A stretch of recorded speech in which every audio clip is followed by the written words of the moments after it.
Assalamualaikum warahmatullahi wabarakatuh.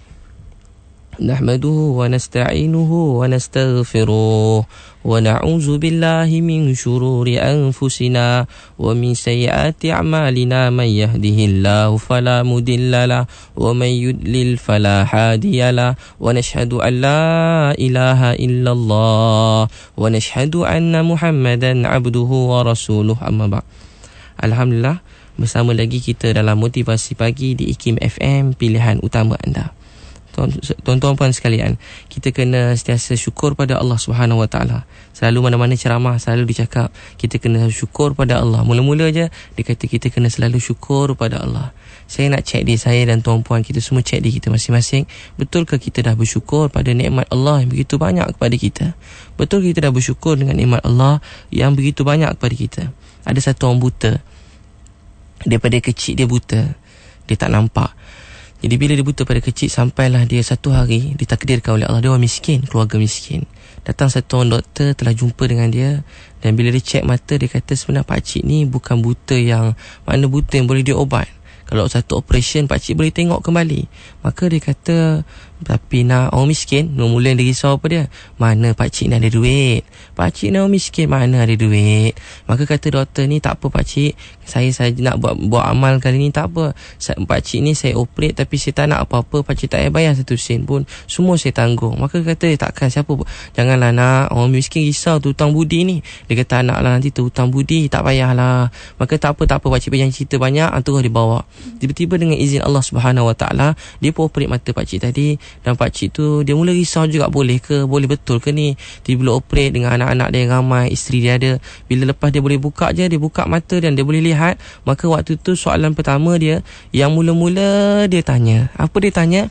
Dia tanya mana, soalan mula-mula dia tanya mana doktor katalah nama dia Dr. Azman. Maka dia kata, mana Dr. Azman tadi? Mana Dr. Azman? Maka dia kata, saya lah Dr. Azman. Dia kata, ya Allah nak, baiknya lah kau ni, kau tolong pakcik. Apa pakcik macam mana pakcik nak bayar kau ni? Ya Allah, pakcik dalam hidup ni tak pernah terfikir pun nak melihat, tak pernah terlintas pun dalam hati pakcik ni nak melihat. Tapi ya Allah nak, kau baik pada pakcik. Maka doktor ni kata, tak apa. Saya puji bagi Allah, dia boleh melihat. Dan bila dia balik, biasa dia pergi kedai makan, dia biasa relax, minum. Tiba-tiba orang kedai makan tanya, pakcik nak air apa? Dia kata, ni Long, kau tak perasan ke aku dah boleh nampak dah ni? Dia kata, iya ke? Dia kata, macam mana boleh nampak? Sebelum tu order air apa? Dia kata, dia tak nak order air dah. Dia kata, ya Allah nak dok ni, baiknya lah Dr. Azman tu. Dia gimana? Dia kata, baiknya Dr. Azman tu. Mana orang nak cari orang macam dia ni? Dia tolong dapat melihat. Bila balik rumah, dia kat rumah, mulut dia tak berhenti-henti cerita kat isteri dia. Dia kata, ya Allah yang baiknya lah Dr. Azman tu. Dia pergi mana-mana, bila anak tanya, ya saya buku rekod, dia kata, nak, baiknya Dr. Azman tu, macam-macam bapak nak. Semua, kenapalah dia baik? Kita bukan saudara kita, bukan tak kenal kita, dia tolong kita. Tak letak jemu, tak kering bibir dia, lidah dia bercakap terima kasih Dr. Azman tadi. Jadi tuan-puan sekalian, macam tu satu orang daripada tak melihat dapat melihat. Tapi hari ini kita berapa lama dah Allah bagi kita melihat? Berapa lama dah Allah bagi kita melihat, tapi pernah tak kita rasa terima kasih pada Allah? Manusia ni masa dia ada nikmat tu, kita semua tak rasa nikmat tu, melainkan bila nikmat tu dah hilang. Satu orang bila tiba-tiba accident, kaki dia patah, maka tu dia pun mula menangis. Dia kata, ya Allah, dia menangis, ya Allah bagilah kaki. Tengok orang berjalan, dia kata, ya Allah nikmatnya ada kaki, ya Allah nikmatnya ada kaki, bagilah kaki. Tapi masa ada kaki, dia tak rasa syukur, terima kasih pun. Sama juga kita tengah sihat, tak rasa apa, tiba-tiba Allah tarik sikit mulut, kena ulcer, kepecah-pecah mulut semua sekali. Waktu tengok orang makan, kata, ya Allah bestnya lah orang makan.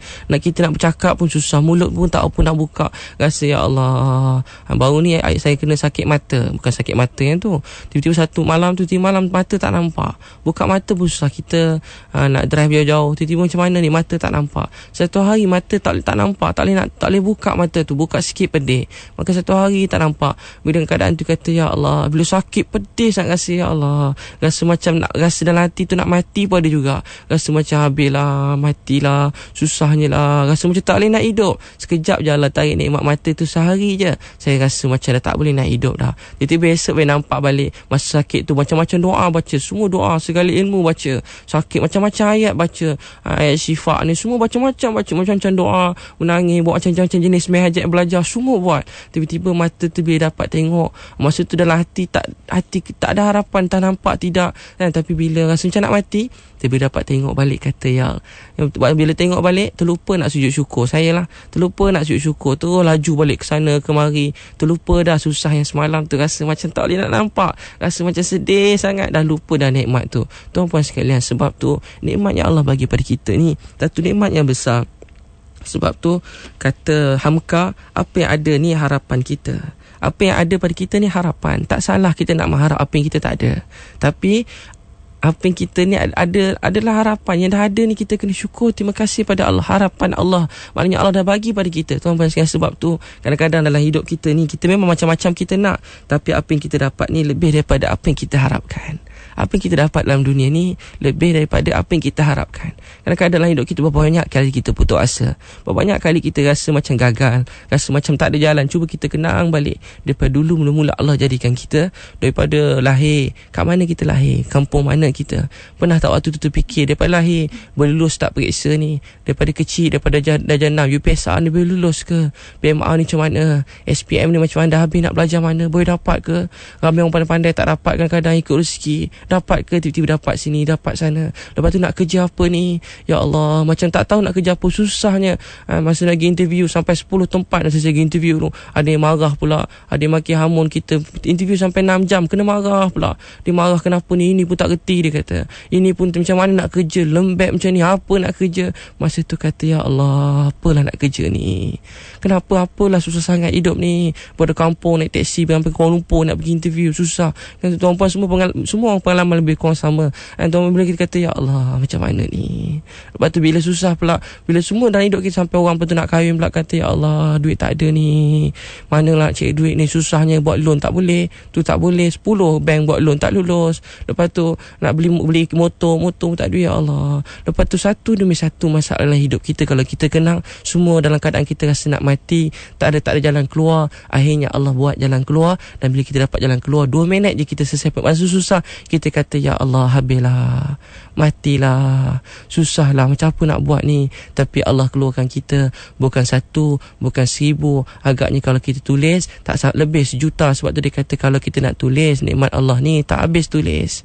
Kamu nak hitung nikmat Allah tak terhitung. Begitu banyak nikmat Allah bagi pada kita. Sebab tu kita kena terima kasih. Begitu pada isteri, anak, mak ayah kita, adik-beradik kita. Berapa banyak Allah bantu kita dalam kehidupan ni, sehingga di ketika tak ada jalan, Allah buat jalan untuk kita. Ketika rasa sempit, Allah lapangkan hati kita. Tengah sedih, lepas tu Allah buat kita gembira. Berapa banyak dalam kehidupan kita. Kerana tu kita kena kenang dan mula terima kasih. Tapi kita ni suka masa susah tu, kita rasa seolah-olahnya itulah, macam dah tak ada jalan dah. Sebab tu kita kena sentiasa, bila kita rasa macam hilang, macam penuh keperitan, hilang harapan, sebab tu kita kena sentiasa bersyukur pada Allah. Sebab tu Nabi SAW, dia sembahyang sepanjang-panjang malam, dan sampai janggut dia basah, sampai lantai basah. Aisyah kata, kenapa macam Nabi kata, Nabi begitu lebih kurang maksudnya, dia beritahu apa, sesungguhnya aku nak jadi hamba yang, tak bolehkah aku jadi hamba yang bersyukur kepada Allah? Tak bolehkah jadi hamba yang bersyukur kepada Allah? Sebab tu sangat zalim diri kita kalau kita tak terima kasih kepada Allah yang bagi segala-galanya, dan telah bagi kita macam-macam nikmat. Sebab tu dalam hadis riwayat Muslim diceritakan, di akhirat nanti satu orang yang sangat paling derita, tak tahu macam mana, orang paling susah, paling derita, paling masalah hidup dia, Allah ambil dia dan celup dia dalam syurga. Bila dia celup dalam syurga, maka setelah dicelup saja, Allah tanya, wahai si fulan, pernah tak kamu rasa susah dalam dunia? Maka dia kata, wahai Allah, saya tak pernah rasa susah sikit pun dalam dunia. Hanya satu celupan dalam syurga buat dia lupa segala susah dia dalam dunia. Orang yang paling bahagia dan senang, seronok, tak pernah susah dalam hidup dia, seolah-olah begitu, bila dia dicelup dan di akhirat. Dalam hadis Muslim dia kata, dia dicelup dalam neraka. Kemudian Allah tanya, hei si fulan, pernah tak kamu bahagia, senang dalam dunia? Maka dia kata, wahai Allah, saya tak pernah senang dalam dunia, saya tak pernah bahagia dalam dunia, tak teringat langsung dengan satu celupan melupakan segala kehidupan dunia kita. Begitulah dunia ni. Kadang-kadang satu orang hidup 60 tahun, dia duduk, dia cerita pengalaman dia, 2 jam dia dah tak tahu nak cerita apa. Tuan-puan sekalian, di akhirat nanti kata ulama, setengah jam ke sejam sejam je. Orang hidup 70 tahun, cerita hidup dia habis. Jadi dunia ni kehidupan yang sangat sekejap. Sebab tu kita kena bersyukur pada Allah. Dalam Al-Quran Surah Al-A'raf Allah berfirman, lahum qulubul la yafqahuna biha wa lahum a'yunul la yubsiruna biha wa lahum adhanul la yasma'una biha ulaika kal an'am bal hum adall ulaika humul ghafilun. Allah firman apa dia? Lahum qulubul la yafqahuna biha. Mereka ada hati tapi tak nak fahamkan perintah Allah. Walahum a'yunul la yubsiruna biha. Ada mata tapi tak nak melihat keesaan Allah. Mereka ada telinga tapi tak nak dengar nasihat, tak nak dengar firman Allah. Kata Allah, mereka itu seperti binatang ternak, bahkan mereka lebih sesat lagi. Semoga kita sedar dan tak termasuk dalam golongan yang mana hati mereka telah dimatikan. Semoga Allah beri taufik daripada kita semua. Wabillahi taufiq wal hidayah. Wassalamualaikum warahmatullahi wabarakatuh.